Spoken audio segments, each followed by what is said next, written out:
Caleb, what have you got to say to us tonight? Well, I'm not going to sit on the fence, Daisy, but we are no strangers to extreme weather in this country, in Australia. It almost seems yonks ago, really, that we were in the grips of one of the worst bushfire seasons ever, when in fact it was barely a year ago. Can you believe it? And now we find ourselves dealing with destructive floods. This is, of course, the contrast Dorothea McKellar wrote about in her poem My Country more than a century ago. We are a nation of droughts and flooding rains. But more than a century on, we still haven't worked out how to use these extreme events to our own advantage. There's not been a single major public dam built in this country for about 30 years. A few dozen private dams have popped up around the place, but they're not of the scale that could help Australia through drought, and they're exclusively for the benefit of a few. We as a country deal with drought frequently. We know this. We also deal with floods frequently. But when the water is falling, we seem to let it flow out to sea. Nationals Party leader Michael McCormack in 2019 promised during that year's federal election that the government would build more dams. That was despite them not building a single dam since coming to government in 2013. That has not changed. Now, they committed in the order of $1 billion to water projects in the past 8 years. Not a single dam has been built. A new Dungowan Dam at Tamworth might be on the way, but the record will show that no major dams were built under this government's watch, at least until the end of this term. Greenies would have you believe that dams make climate change worse, rather than being a way of us adapting to and taking advantage of our climate. This thinking has pervaded state governments and councils for decades, and it has held us back. Just ask Tim Flannery. I'll return to Dorothea McKellar's poetry once more. She wrote in My Country, "Core of my heart, my country, her pitiless blue sky, when sick at heart around us we see the cattle die. But then the grey clouds gather and we can bless again the drumming of an army, the steady soaking rain." 113 years ago she wrote that, and we still haven't learnt the lessons.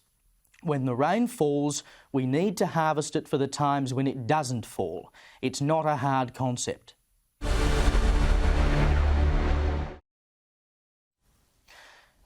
Now, Caroline, there was a report by the CSIRO in 2018 that suggested there were a number of places around the country where large dams ought to be built to turn them into major agricultural centres. One of those was northern Western Australia. What's happening in WA? Well, at the moment, not much. And there have been, you'll remember probably about 20 years ago, Colin Barnett's Collins Canal was proposed as a way of bringing water from the north down to the south. And of course, we're the proud owners of the Perth to Coolgardie pipeline, which, you know, was designed by C.Y. O'Connor and came online in 1903, when they realised that, well, there's a whole lot of gold out here in Kalgoorlie and we can make the most of it if we're able to have a reliable source of water. So we know how important water is. I think the issue is that there hasn't been the political imperative to do it. Now, dams are expensive to build, and I know somewhat, and perhaps somewhat cynically, I've always taken the view that there generally doesn't appear to be enough votes in rural areas for governments to commit to spending this sort of money out in those areas. You know, it's hard to get workforces out there. Like I said, not a lot of votes, and they're generally coalition votes. So while we've got Labor governments as a majority of premiers, particularly in those big dry states of WA, Northern Territory and Queensland, I think we're going to struggle to be able to build those dams.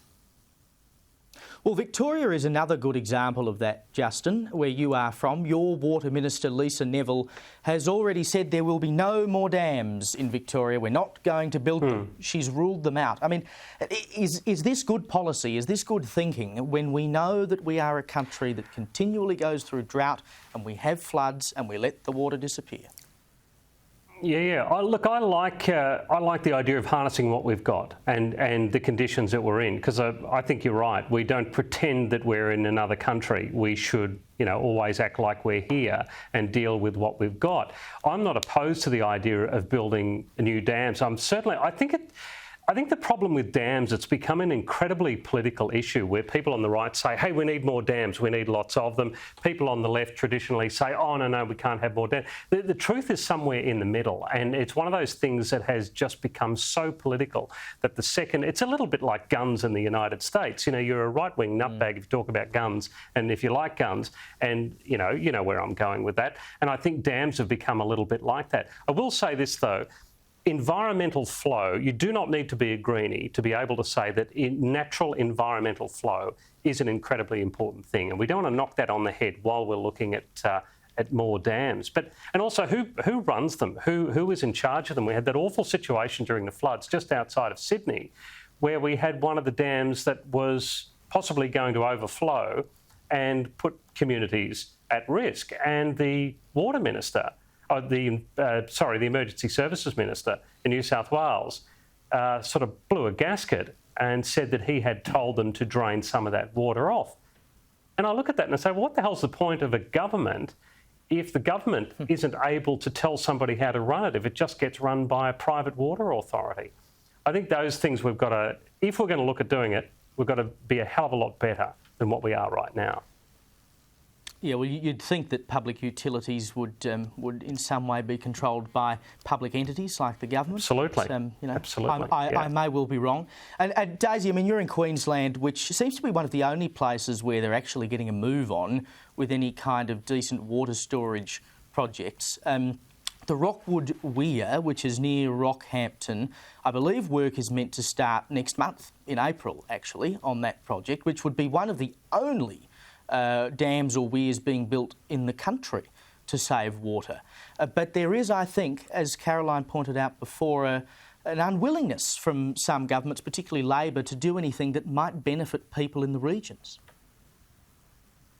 Yeah, it's a really good point that you've both raised about that. I was thinking about this afternoon. I think dams are very, very important. To me, it would seem common sense. There's a flood, then inevitably in Australia there's a drought, then there's another flood, and then there's a drought. And you'd think during the floods that we should build dams to save up for the drought. I mean, to your average layperson, that would seem sort of common sense. But it's not a particularly kind of sassy election slogan. We're going to build more dams. I mean, it's sort of boring to market. As Caroline pointed out, there aren't actually that many votes out in the regions, and so since we just seem to have so many career politicians nowadays, it's like they pluck them out of Sydney Uni and drop them into Parliament. There's not enough people who really care enough about the regions deeply in order to really think of them. So, they talk about it, they say, oh, of course, lovely region people will build you more dams. And then, of course, they get into power and they feel like they're just ruling the capital cities rather than ruling the bush as well. Ruling is the wrong word, but you all know what I'm talking about. To me, yes, it would just seem common sense to build more dams, but our politicians, they just don't seem to be really interested enough in the concept to push it forward. Yeah, I think the problem here is that people in the city don't realise exactly how much they are reliant on the regions. And if you want ready-to-go projects, state governments want to spend like there's no tomorrow, like drunken sailors at the moment, to have these coronavirus stimulus projects right. In South Australia, the state government wants to build a $700 million arena in the city that will seat about 15,000 people for basketball games. Whereas if you build a dam that might cost probably half of that, you could build 2 dams for $700 million, the people who use that in agriculture are supplying food, resources, products to people not only in SA, in cities, but across the country. So the ultimate benefit of those projects is immediate, but also benefits people all over the country, certainly more than an arena for 15,000 people will do. And I'm not sure that people who live in cities realise exactly how important rural and regional areas are to what they do every day, and that money ought to be invested in them. I think that too, that's a generational thing as well. I know that in years past, you know, more people had friends in the country or they had relatives in the country and they would go and visit on holidays. And so they would see the other side of the supply chain. You know, I think we've now become a generation where, you know, kids think milk comes from cartons and that meat comes from styrofoam, you know, little plates, and it's wrapped and in the supermarket. And if you don't have an understanding of the supply chain, then you don't have an understanding of necessarily how important that rural infrastructure is, how important water is. And then it's the same people who complain that you know, there's an increase in the price of bananas or what have you when, you know, a cyclone's gone through and taken them all out, or, you know, but there's various different, you know, examples of that happening, and I think we may see that into this year with fruit prices and vegetable prices, because there just haven't been the people there to be able to pick those crops, and those crops have been, you know, put back into the earth because there's been no one there to pick them. So I think it's that gap of everyday understanding between the cities and the regions that is causing that issue to be even more so the case.